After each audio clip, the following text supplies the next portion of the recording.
Okay, folks, it's your buddy Mike Messier, your buddy. So let's discuss this movie that I saw tonight, Ghostlight, which is an old theater axiom. What's this movie about? Or should you go see it? Should you go not? Yeah, I think you should go see it. I think this is a movie just about anybody could see. I guess in this day and age, you have to warn everybody about everything. So if you happen to be the grieving parent of a deceased teenager, maybe don't go see it, but maybe you should. It might be cathartic. So now that I've endorsed this movie, I give it a high star rating, maybe a 4 out of 5. I don't know. What's it all about? Well, we're in Chicago, contemporary times, modern times. And we meet this gentleman, Dan, I believe his name is, and he is a construction worker. He's one of those guys that kind of waves you on. And this is the first thing that's interesting. I mean, we all experience this. These fine folks in their orange vests are waving us on while we're in traffic and so forth. And we just think of these people as, part of the scenery. But these are real human beings, okay? Real issues. And you never know what's going on with somebody. Oh, my God. So we find out that our buddy here, Dan, has got an irate temper. There's a guy in a nice car that's honking at him, and Dan doesn't like getting honked at. He pulls the guy out, starts choking him.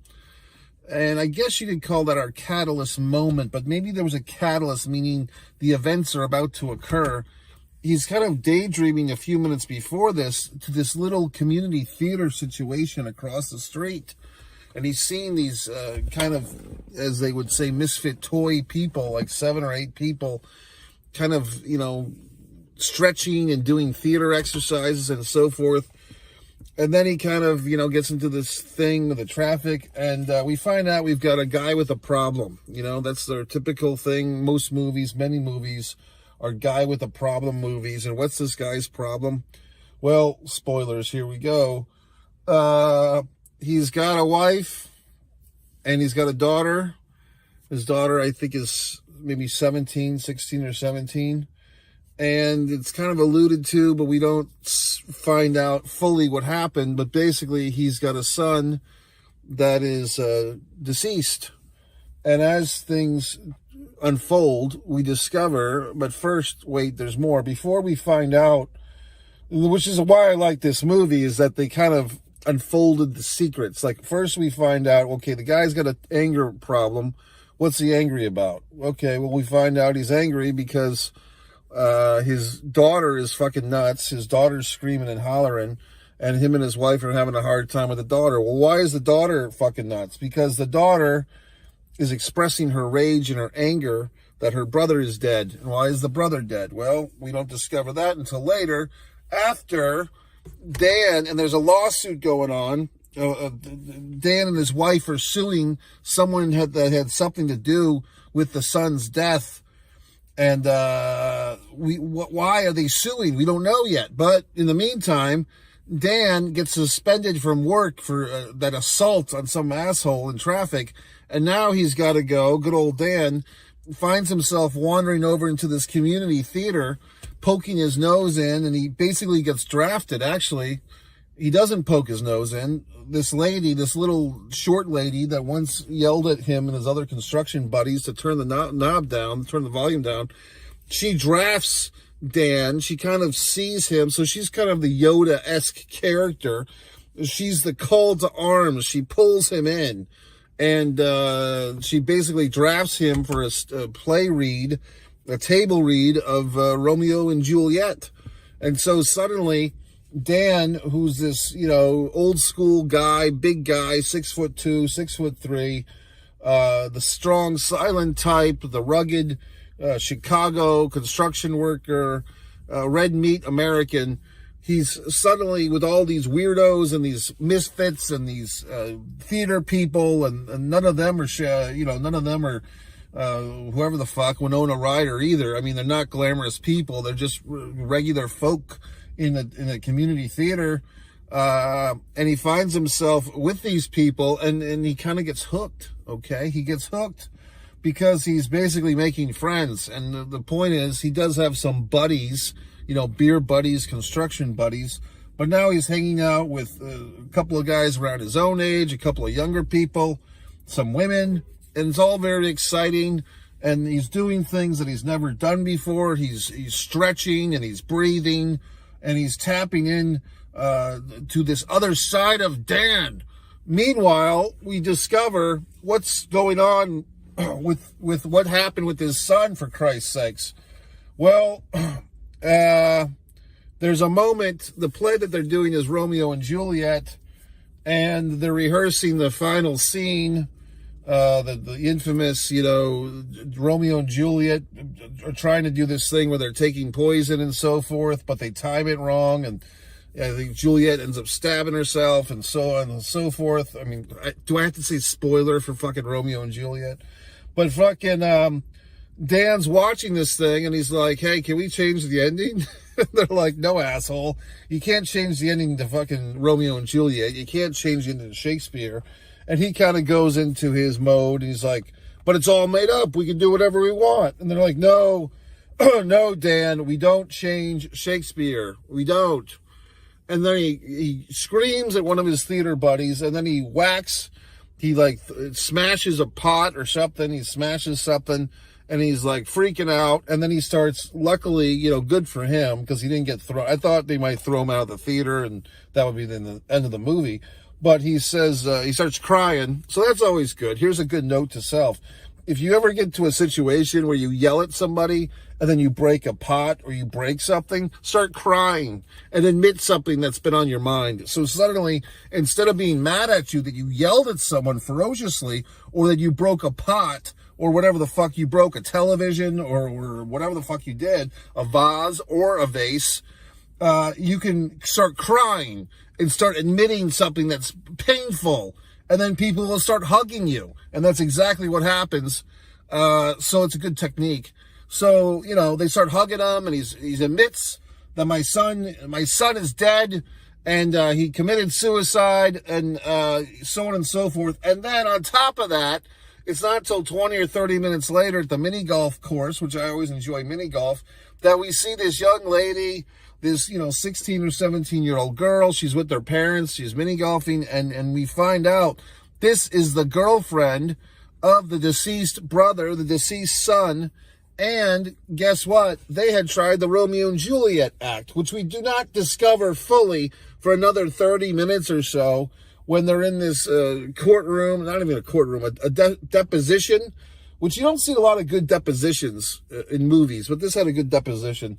So basically it all comes out that the young couple, the son and his girlfriend, and now, do I have to say this? Doesn't matter, but it is true. If you've seen Chris Rock and other folks mention this, or maybe Dave Chappelle, they really do push a lot of interracial couples in these movies. And in this movie, there's an interracial couple with a character that we don't even see, the dead son, because his girlfriend was a darker tone of skin than him. So once again, and maybe that's pushing the Romeo and Juliet thing, although I think that was more like Othello.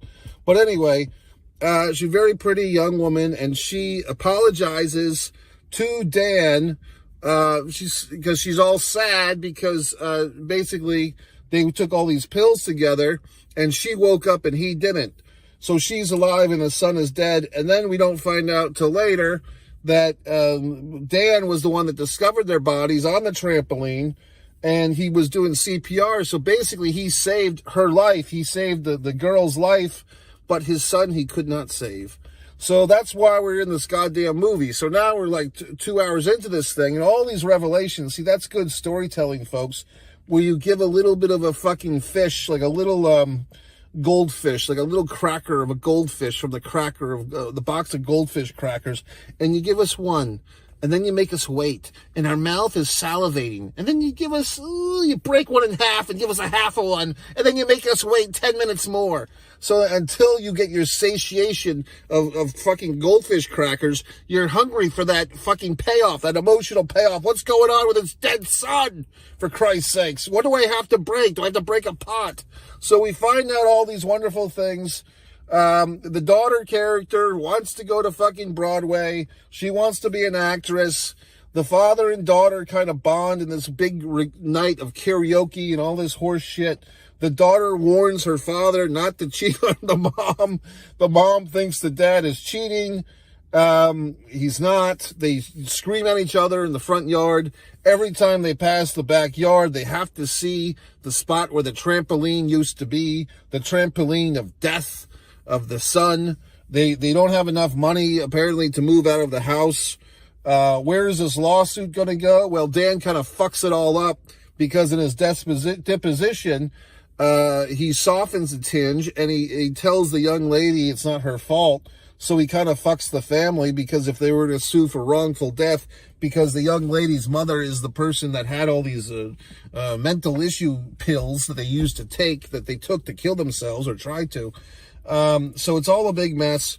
And the show must go on. The play must go on. So the play within the movie, and I always like these type of movies. There was a movie, I think last summer, called Summer Camp. And you've seen all these movies where there's a goddamn play within the movie. So the whole fucking movie we're watching, and then like the play is always awesome. You know what I mean? Like a good case example, many of you probably have not seen this movie. Maybe one asshole out of 1,000 has seen it. Weeds, Nick Nolte, okay. Nick Nolte, classic movie, which you cannot find. It's essentially lost media, but it's like a bunch of prisoners who put on a stage performance in their prisons, and then they take their show on the road. It's called Weeds. It's an excellent movie. You probably haven't seen it, but I have. And that had a lot of, theater within the movie. So this one has a lot of that stuff too, obviously. So the big payoff is the theater production of Romeo and Juliet. And even Dan's wife kind of becomes like a promoter of this thing. She's booking a venue. She got a free venue. She's got a class full of English students getting extra credit to see this thing. And everybody's excited. The daughter joins the play. She plays Mercutio, who's the brother or the friend of Romeo, and also kind of the narrator of the story, which is quite poignant. It's poignant, for Christ's sakes. So all these things are happening. So I really like the movie. I mean, I wouldn't really needle fuck with this movie too much. I mean, there are times, I suppose, when, our buddy there, Dan, goes into caveman mode, and that's a little bit, on the nose, so to speak. Like, just when he's tapping into his feelings, he has to grunt, or he has to break a pot, or whatever the fuck. Or just when we think, he's connecting with other human beings, he's got to scream. And, so on and so forth. But I overall, I think it's a quality film. It also, in a very subtextual type of way. If you are a theater person, if you've done theater shows, you'll see the bonding of these people. None of them are going to be big Hollywood movie stars, within the movie, the play within the movie here. But they all do a good job of playing, like, that's always the thing. And I just saw a movie like this the other night, the fucking Exorcist movie, the Russell Crowe movie. The same thing. It's like actors playing actors. It's always an interesting thing when actors have to play like struggling actors. Do they pull it off? Do they not? It's actually quite easy to do, to be honest with you. But anyway, I liked the movie. I thought it was good. Poignancy. The Dan guy, the guy that played Dan, looked like a gentleman that had been on like the Joe Rogan show. Like he looked like a guy that I've seen talk on like the Joe Rogan podcast or some such thing. There was another gentleman in the play. God, who was it? The guy with the big bushy beard was, I know why. I think he was on the show Shrill that I thoroughly enjoyed. I think the guy, God, this is all coming to me in the middle of the night. The guy that played the boyfriend on the show Shrill, with What's-Her-Face from SNL, from Saturday Night Live, which I did a nice Shrill review. But the boyfriend from Shrill, I believe, was one of the theater actors in this show, which he didn't even have a whole lot of lines, but there he was. So wonderful time, wonderful experience. I thought it was a good movie. Very good movie. It's a drama. Well, who will you be seeing? I mean, I suppose if anyone's going to, have a career after this thing, I would probably say that the lady that played the daughter, probably because, she is young. and she's got her whole career ahead of her. And also, although the role was pretty small, the young woman that played the sad girlfriend, she did a good job, and she's young. I just say this because they're young actresses, and there's always work for young actresses in horror movies or whatever the fucks. So there you go. But I thought this movie was quite good. I give it a double thumbs up, the old Siskel thumb, the old Ebert thumb, and I say go see it. So there you go, MikeMessier.com. You can see all my wonderful movies on One Man and a Camera Films YouTube channel. Yes, I make movies too, people. So you can go to One Man and a Camera Films. You can see the impeccable. Well, gee whiz, Mike, are you an actor yourself? Yes, I am. You can go to watch Seduction of Distance to see a nice little short proof of concept video starring me. An even better one, I would say, production-wise at least, Many Keys, The Heartbreak Monologue, Many Keys, from my novel, A Distance from Avalon, my other novel, Fight or Play Basketball. Everyone's excited about it. Stickman, recent Alternative Film Festival award-winning Stickman, winning Stickman's first award, very exciting, and all these wonderful things. So that's it. But I thoroughly enjoyed it. It hit my emotional target. It hit me in all the spots. You got the dead kid. You got the guilty family. You got the traffic yelling. You got the fucking theater show. All these wonderful things. So good job.